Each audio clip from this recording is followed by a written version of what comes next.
दोस्तों, अगर आप थोड़ा सा ध्यान से देखें चाइना के कुछ कुकृत्यों को, तो यहाँ पर आप एक चीज बड़ी आसानी से नोटिस कर पाएंगे, और वो चीज ये है कि आप चाइना से अगर दुश्मनी रखते हैं तो ये बहुत ही ज्यादा फायदे वाली बात है आपके लिए, क्योंकि चाइना से दुश्मनी करने के बाद चाइना आपका कुछ नहीं बिगाड़ सकता।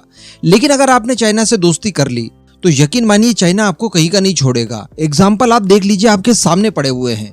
भारत ने जब चाइना से दोस्ती करने की कोशिश की हिंदी चीनी भाई भाई करके, तो देखिए हमारी कितनी सारी जमीनें ले उड़ा। आज दुश्मन है, आज वो कुछ नहीं कर सकता।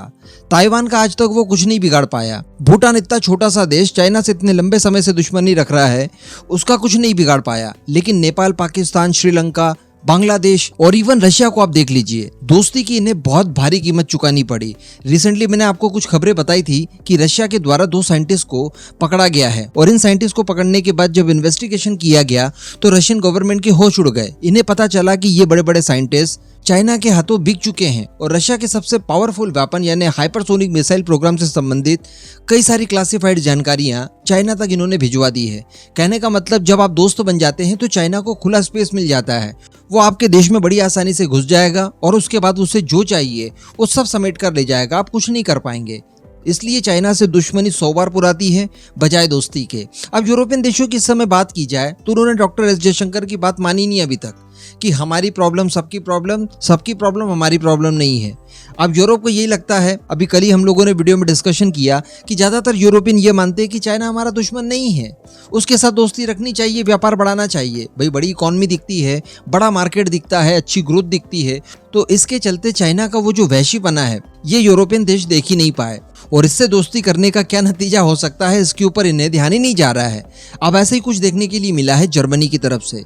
जर्मनी के रिलेशनशिप पास्ट में चाइना के साथ बहुत अच्छे हुआ करते थे। कल हम लोगों ने ये भी डिस्कशन किया था कि जो जर्मनी द्वारा भारत को सबमरीन की डील करने में इतना समय लिया गया, इसके पीछे भी जर्मनी और चाइना के अच्छे रिलेशनशिप ही बीच में काम आते हैं। यानी चाइना नाराज ना हो जाए इस वजह से उसने भारत के साथ डील को लेकर काफी लेट लतीफी की।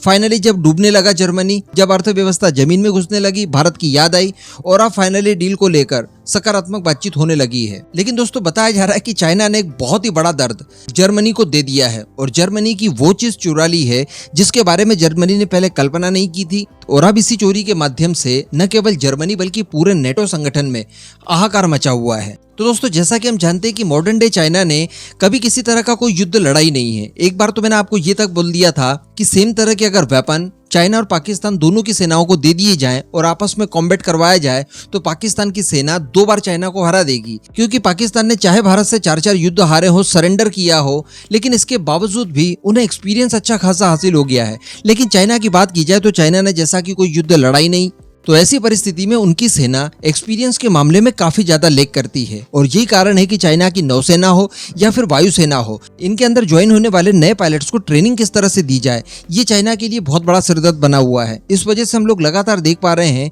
कि कई सारे यूरोपियन देशों के जो एक्स पायलट्स हैं उन्हें चाइना ने चोरी छुपे हायर कर लिया है, जो कि चाइनीज एयरफोर्स को और चाइनीज नेवी को ट्रेनिंग दे रहे हैं। और ट्रेनिंग तो दे ही रहे हैं, ये तो ठीक ही बात है, लेकिन इसके साथ साथ और क्या क्या चीजें हासिल की जा सकती है ये आप समझ सकते हैं, क्योंकि उन्हीं देशों के पायलट्स को ज्यादातर चाइना ने चुराया है जो देश अमेरिका के पक्के अलाई हैं और नेटो में भी शामिल है। तो ऐसी परिस्थिति में नेटो का जो वॉरफेयर की टेक्निक है वो चाइना हासिल करने में कामयाब हुआ है। अब इसी तरह का एक केस जर्मनी से भी निकल कर आ रहा है कि जर्मनी के भी पायलट्स को चाइना द्वारा हायर किया गया है, और जर्मनी के पायलट्स चाइना की एयरफोर्स के अंदर ट्रेनिंग का काम कर रहे हैं। चाइना के द्वारा अपॉइंट किए गए नए पायलट्स को ट्रेनिंग देने का काम जर्मनी के एक्स पायलट्स कर रहे हैं। और इस दौरान बताया जा रहा है नेटो संबंधित कई सारी क्लासिफाइड डॉक्यूमेंट वगैरह और जो बहुत ज्यादा खुफिया जानकारियां हैं, उनकी जो रणनीति है उससे संबंधित भी कई सारे पहलू इन पायलट्स ने चाइना के साथ शेयर किए हैं।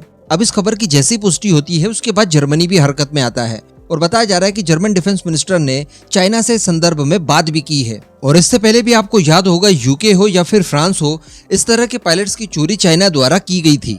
खैर देर आए दुरुस्त आए, और बहुत अच्छा हुआ कि चाइना ने इन्हें ये डेंट दिया, क्योंकि अब बताया जा रहा है कि जर्मनी द्वारा चाइना के साथ जो रणनीतिक रिलेशनशिप है, जो आर्थिक रिलेशनशिप है, इनका मूल्यांकन किया जा रहा है। यानी इन रिलेशनशिप को और कितना प्रगाढ़ किया जाए, इन्हें कितना आगे बढ़ाया जाए या बीच में रोक दिया जाए, इन सब को लेकर अब मंथन शुरू हो गया है। और संभवतः हमें इन फ्यूचर चाइना और जर्मनी के बीच की जो रिलेशनशिप है ये काफी हद तक डिक्रीज होते हुए दिखाई देंगे। लेकिन फिर भी दोस्तों, मैं आपको बताऊं कि इस समय यूरोप काफी ज्यादा परेशान है, आर्थिक तंगी से बहुत ज्यादा जूझ रहा है। वॉर ने उनके मोरल को पूरी तरह से डाउन कर दिया है। यही रशिया यूक्रेन वॉर की अगर बात की जाए तो इन्हीं सब कारणों की वजह से ना तो वो किसी नए कॉन्फ्लिक्ट को और जन्म देना चाहते हैं और ना ही चाइना द्वारा दिए गए किसी अवसर को वो छोड़ना चाहते हैं। उनकी भी मजबूरी बन चुकी है इस समय। लेकिन फिर भी यूरोप को इस बात का विशेष ध्यान रखना होगा कि चाइना के साथ दोस्ती दरवाजे के बाहर तक ही पुराती है। उसके अंदर आने का एक्सेस चाइना को कभी ना दिया जाए, क्योंकि चाइना एक बहुत ही बुरा दोस्त है। दुश्मन वो बहुत अच्छा है, लेकिन दोस्त के रूप में आप चाइना को कभी भी देखना नहीं पसंद करेंगे।